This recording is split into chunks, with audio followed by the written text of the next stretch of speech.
Few stars in history have captured the world's imagination quite like Elvis Presley. The king of rock and roll wasn't just an artist, he was a cultural phenomenon. With his smoldering looks, velvet voice, and electrifying stage presence, he redefined music and entertainment for generations to come. Yet behind the larger-than-life image stood a man who was often shy, deeply humble, and surprisingly honest.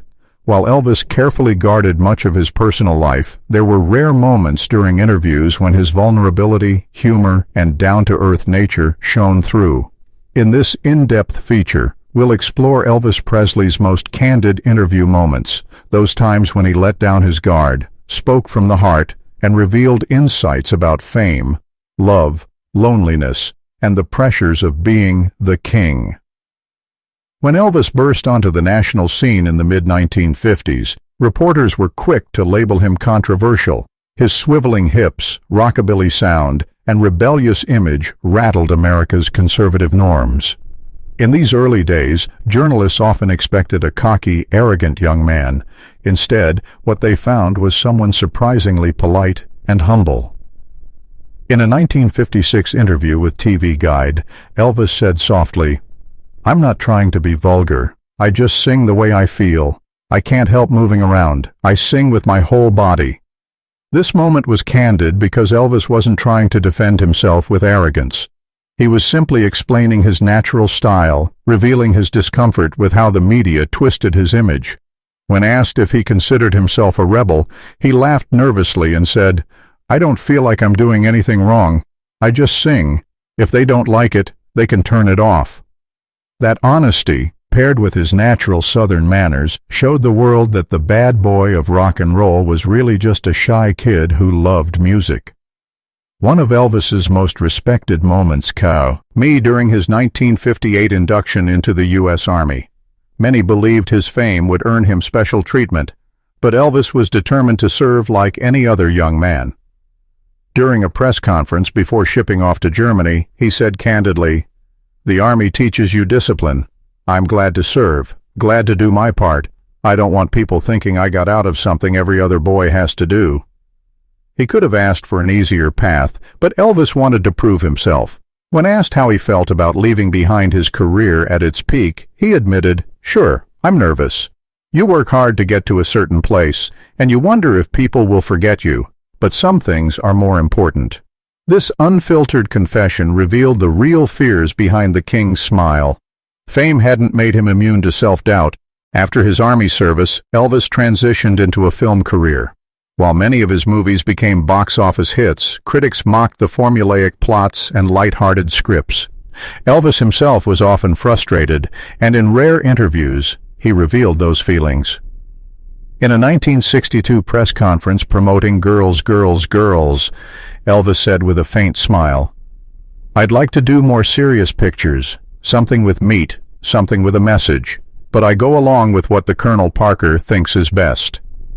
This subtle honesty gave fans a glimpse into the tug-of-war between his artistic ambitions and his management's business decisions.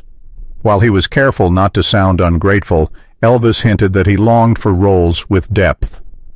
Later in the decade, during a sit-down interview, he spoke candidly about music's changing landscape. The Beatles, the Stones, all of them. They've taken music in new directions. I admire that. You can't stay the same forever, and I'm looking for a way to grow too. These words revealed an Elvis aware of his place in a rapidly evolving industry, one who refused to ignore the creative storm swirling around him. Although not a traditional interview, Elvis's candidness during the 1968 comeback special deserves recognition. Between takes, he often chatted with the audience in an unguarded, conversational way.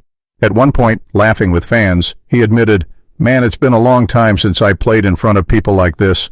I was scared to death coming out here." Hearing the world's biggest star confess stage fright was a startlingly human moment.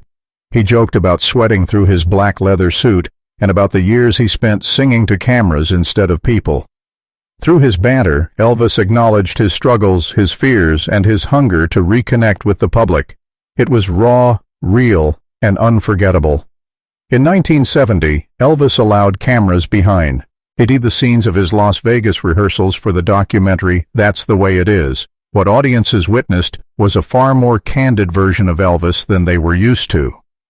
At one point, Elvis laughed about his own larger-than-life image, saying, "They think I'm something special, but I put my pants on one leg at a time just like anyone else." In another moment, he admitted, "I don't think of myself as the king. I'm just Elvis. I get nervous, I forget words, I make mistakes. I'm human." These confessions stripped away the myth and revealed the man, playful, self-aware, and occasionally vulnerable.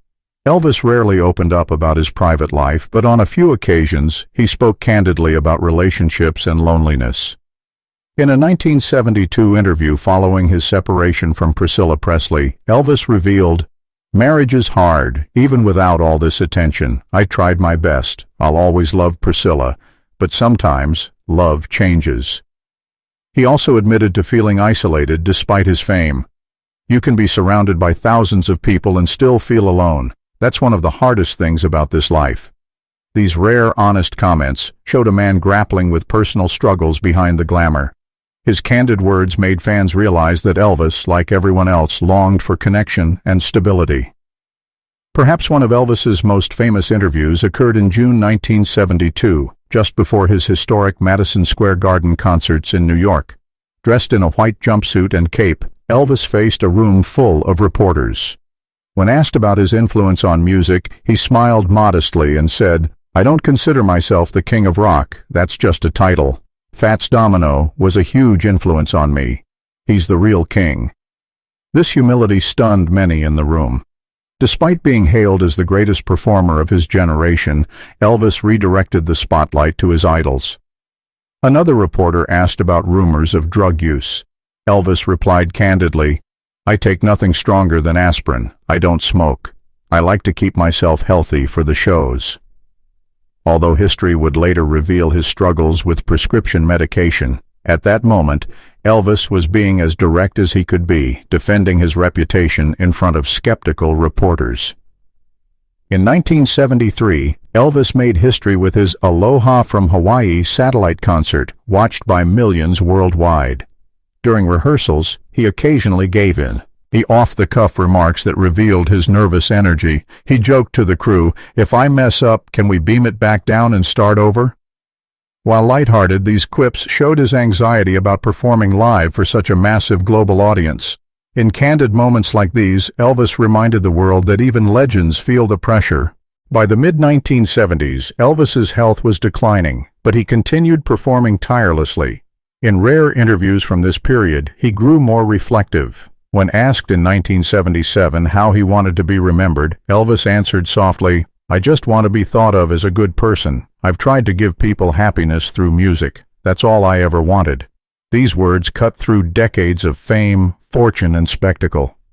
Beneath it all, Elvis craved something simple: to be loved for who he was, not just for the legend he became. Elvis Presley's candid interviews endure because they humanize a man who often seemed larger than life. They remind us that behind the rhinestone jumpsuits and screaming fans was someone who felt fear, love, self-doubt, and longing. His willingness to occasionally drop the facade and speak openly created moments of intimacy between Elvis and the world. From the shy young boy in 1956 defending his hip-shaking dance moves to the weary superstar in 1977 reflecting on his legacy, Elvis's candid words allow us to see the person behind the myth. They connect us not just to the king of rock and roll, but to Elvis Aaron Presley, the man. Elvis Presley's career was filled with spectacle, but it's his candid moments that continue to resonate most deeply. In interviews where he laughed at himself, admitted to loneliness, or spoke humbly about his heroes, we glimpse a man far more complex than the glittering icon we see on stage. His honesty gave us not just the king, but Elvis the human being, a man who dreamed, feared, loved, and struggled like everyone else. And that's why, decades after his passing, Elvis Presley's most candid interview moments remain timeless treasures.